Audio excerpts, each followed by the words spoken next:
Salam hormat. Assalamualaikum warahmatullahi wabarakatuh. Teman-temanku semuanya, sahabatku semuanya, dimanapun kalian berada, baik yang punya TikTok, punya YouTube, punya FB. Ini ada suatu kisah tentang seorang suami istri. Mengisahkan, anggap suaminya berinisial A, istrinya berinisial J. Tentang penggunaan media, bahkan dia salah gunakan media, kasihan. Jadi tolong teman-teman semuanya jangan sampai terpengaruh atau jangan sampai terpedaya oleh tipu-tipu daya oleh media luar. Jadi kisahnya begini. Suatu hari suaminya berinisial A dan istri berinisial J, dia hidupnya rukun selalu damai. Ternyata istrinya punya HP baru. Akhirnya istrinya, singkat kata, berselingkuh dengan laki-laki luar. Ya, asal berselingkuh dia itu WA-WA-an, bahkan sampai video callan. Pernah ke depan suaminya, ditegur suaminya, jangan seperti itulah, jangan kau lakukan gitu. Kita sudah punya anak 3, jangan kau lakukan seperti itu. Ternyata istri tidak menghiraukan kata-kata suaminya. Karena mana suaminya ini adalah sebagai sopir angkot yang nggak punya apa-apa, gaji nggak seberapa, ya anggaplah suami ini orang susah. Si istrinya ini berinisial J, dia mencari orang kaya, dan dia juga pernah ngomong sama suaminya tidak begitu tanggapin, bilangnya ada seorang orang luar, dia berumur 25 tahun, punya kebun luas, punya rumah mewah, punya mobil mewah, punya rumah besar, dia orang kaya, duitnya banyak. Nah, ternyata suaminya tidak menanggapi itu. Ternyata dia berlanjut kisahnya itu berhubungan dengan laki-laki tadi. Singkat kata, di berhubungan, akhirnya kedapatan suaminya. Berselang beberapa tahun yang lalu sudah ketahuan dia selingkuh. Semakin istrinya menggila-gila dengan laki-laki tersebut lewat media. Kedapatan suaminya di SMS-an, kata-kata sayang, kata-kata mau, pokoknya mau menikahi lah sudah. Nah, singkat cerita, istrinya ini mencari selah dengan suaminya. Katanya istrinya si J tadi ngomong sama anaknya berinisial Y. Dia ngomong dia mau pulang kampung, anggaplah kampung seberang misalnya. Jadi kata anaknya, kenapa ibu mau pulang? Kata si J tadi, saya mau pulang, nenekmu sakit keras.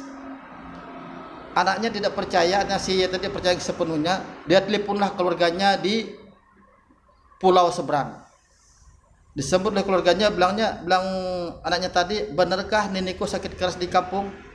Kata keluarganya di pulau tadi, nenekmu tidak sakit keras, katanya. Bilang kepada anaknya berinisial Y, nenekmu ada itu ngambil air di sumur, sihat saja nenekmu. Rupanya di sana itu ngambil airnya di sumur, ya, buat mandi, buat apa, itu bagus, berarti sehat badan di situ kan.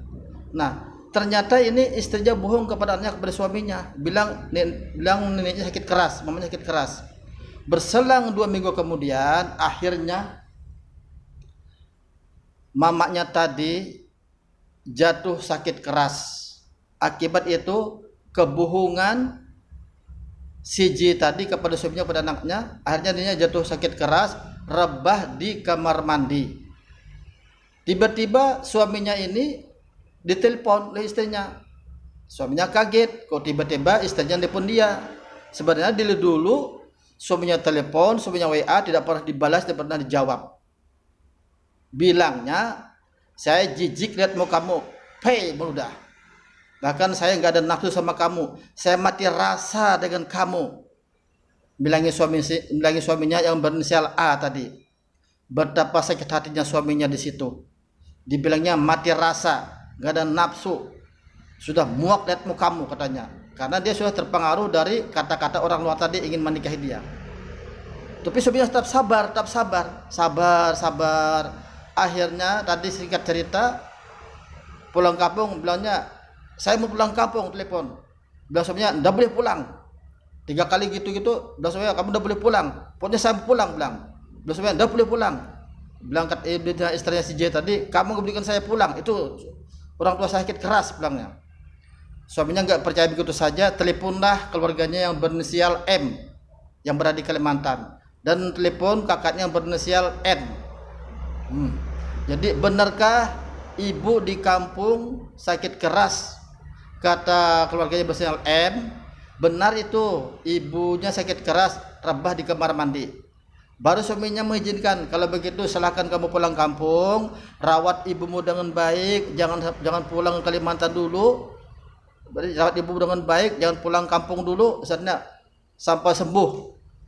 Jadi bilang suaminya, kalau ibumu sembuh bawa kumpul sama kita pelihara sama-sama.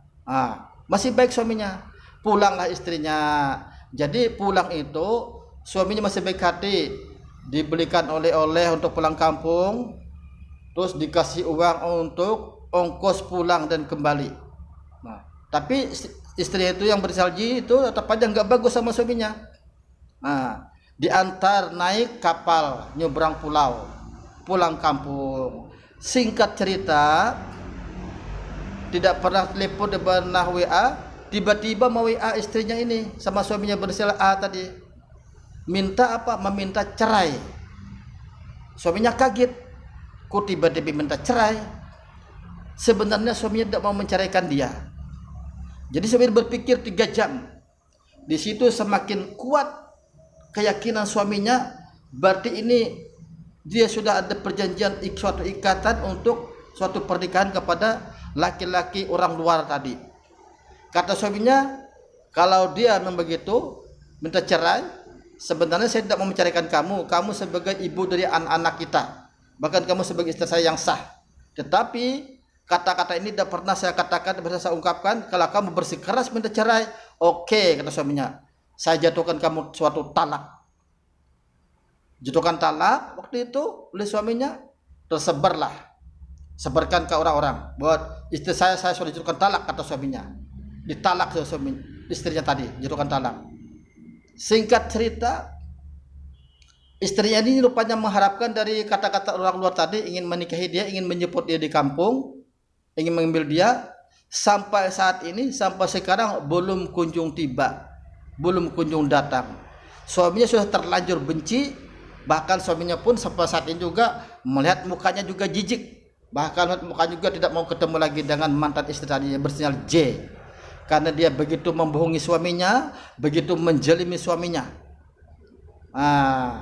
Jadi singkat cerita, sampai saat ini saya dengar informasi orang luar tadi tidak kunjung datang untuk menikahi dia, tidak kunjung datang untuk memberikan suatu harapan kepada dia. Akhirnya mantan istrinya tadi berinisial J sakit hati, sekarang sangat disayangkan, sangat kasihan. Keadaannya miris sekali, bahkan badan sangat kurus, badan yang tidak terurus, rambut acak-acakan, semakin tua kelihatannya. Itulah akibatnya dia korban media HP.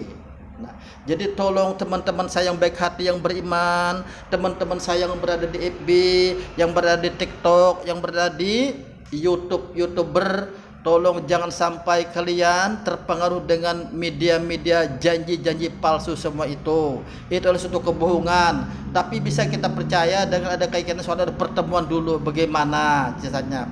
Tapi kalau yang berkeluarga, tolong jangan membuang ATM yang ada, walaupun pendapatan kecil, pendapatan sedikit, janganlah engkau jelimi, baik pun suami ataupun perempuan, janganlah menjelimi pasangannya masing-masing ya. Ini pesan saya. Oke, assalamualaikum warahmatullahi wabarakatuh.